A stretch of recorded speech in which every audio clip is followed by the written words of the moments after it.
आपल्याला जो अंक मिळवायचा आहे तो अगोदर ते लक्षात काय घ्यायचं की अगोदर सुरुवातीला मोठ्या अंक घ्यायचा, त्याच्यानंतर बाकी सगळे अंक मिळवायचे, म्हणजे आपलं मोजणं सोपं जातं. आता हे करत असताना आपल्याला काय करायचंय, ठीक आहे. आता हे 8 आहे ना, तर या 8च्या पुढे किती मोजायचे? 8 9 10 11. बरं, 11च्या पुढे आपल्या बोटातून जर पुढे 11 आले, 11च्या पुढे 7 मोजायचे. 11 12 13 14 15 16 17 18. बरोबर, किती आले? 18. मग 18 शिला हे आपल्या 18 आले. 18 शिला आपण किती मांडायचे? 8. हातच्याला एक पुढच्या संख्येला क्रमांक टाकायचा. ओके हो सर. त्याच्यानंतर पुन्हा घ्यायचं, या 8च्या पुढे 3 मोजले आपण, किती झाले? 9 10 11. 11 झाले. 11 मध्ये पुन्हा किती मिळवायचे? 7 म्हणून 11 झाले. 12 13 14 15 16 17 आणि 18. पुन्हा एक हातच्याचा आपले 19. 19 शिल्लक किती मांडायचे आपल्याला? उजव्या साईडची संख्या आहे ती 9 ची 9 मांडले. हातच्याचे पुढच्या संख्येच्या डोक्यावर द्यायचं, कधीच विसरायचं नाही. झालं. त्याच्यानंतर पुन्हा 9च्या पुढे किती मोजायचे? 4 9 10 11 12 13. ठीक आहे. नंतर मग पुन्हा किती मोजायचे? 8.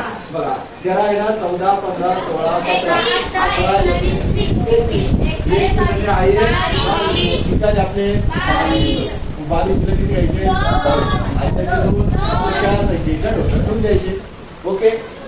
त्याच्यानंतर आता हे 9 आहे. 9च्या पुढे किती मोजायचे? 4 9 10 11 12 13. 13 मध्ये पुन्हा किती मिळवायचे? 13 आले. 14 15 16 17 18 19 20 21. 21 आले. 21 मध्ये अजून 2 मिळवायचे. 22 23 किती आले? 23. मग 23 ला किती घ्यायचे? आजच्या दोन पुढच्या संख्येचे डोकं ठेवायचे. ओके. त्याच्यानंतर आता आपण डबल घ्यायचे. दोनाच्या पुढे किती? अगोदर आपण दोन घेऊ वाटलं असतं, मोठी संख्या आहे ना, आपलं जे सोपं वाटलं ते करायचं. आपण इथं जर घेतलं, दोनामध्ये दोनाच्या पुढे 6 म्हणजे 2 3 4 5 6 7 आणि 8 हे 6 टाकले. पुन्हा त्याच्यात किती मिळायचे?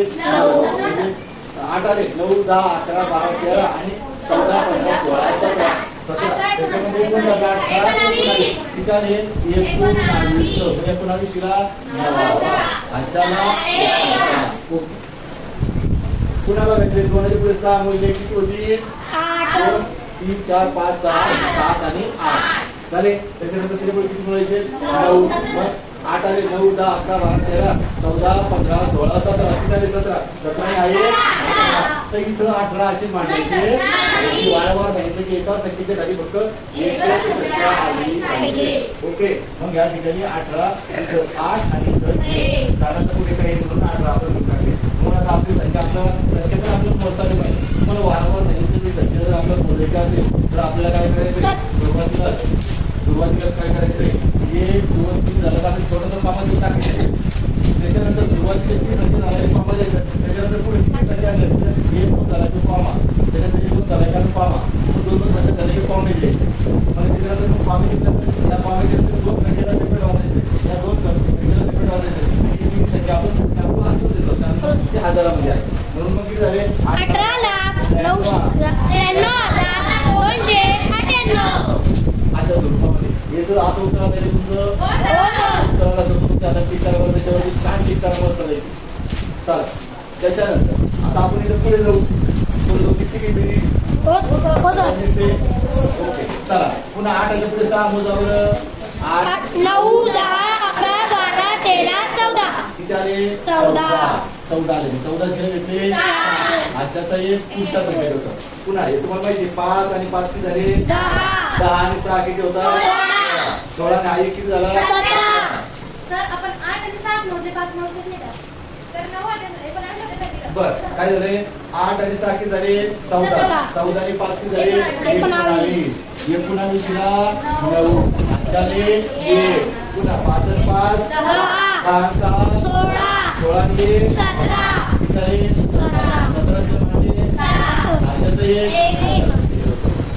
ओके. पुन्हा 6 आणि 9 किती होतात? 15 आणि 8 किती होतात? 23. 23 आहे किती झालं? 24 ला किती म्हणायचं? 4. ओके. त्याच्यानंतर 9 आणि किती झाले? 8 17 किती झाले?